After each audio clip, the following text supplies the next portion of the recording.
पाती जोगार कहलिए कि जे यहाँ के सियान नहीं रहते ना तो हमरो काम चलते ठंडी में। ए केहन छिया पाती दियो देखियो रे दुख सुख अपने लोग के ना कहे अपने लोग के कहै छै त अहाँ के हम भौजाई हम त मैं भौजाई में अंतर होय छै। छोड़ू ना रे हम ही ना अहाँ बुझे छे कि भौजाई आ देवर के रिश्ता है दूसरा के बुझते भर पाती त हाथ हिने अरे बा ला शरम में करती नहीं या देह में रे दोनों आदमी जखने हाथ में हाथ धो के बाजार में चलबै हट कराऊ मत बुझियो सब दिन अहाँ के बेटा समान मानै तैलू छोट दियोरा बेटा में फर्क रहे छै कई तो चाचा किया मार बैठलिए क्या न मारम अहाँ के ई नीच सोच कते या अहाँ के हम कभी सोच नहीं सकै छै ना एते गिरल इंसान छी तब अहाँ के बहु छोड़ के भाग गेल कोना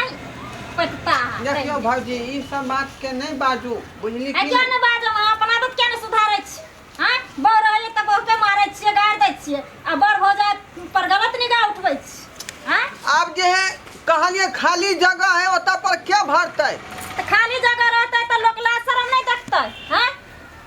केकरो कुछ कह देतै। अरे जे किछ होते गलती तो हमरे यहाँ के बीच में होते तेसरा थोड़बे देखते हम चाल छ तब बछर के भागलो पतता हातै भजिए ये सुनू ना हमर बात ये आई रे बाप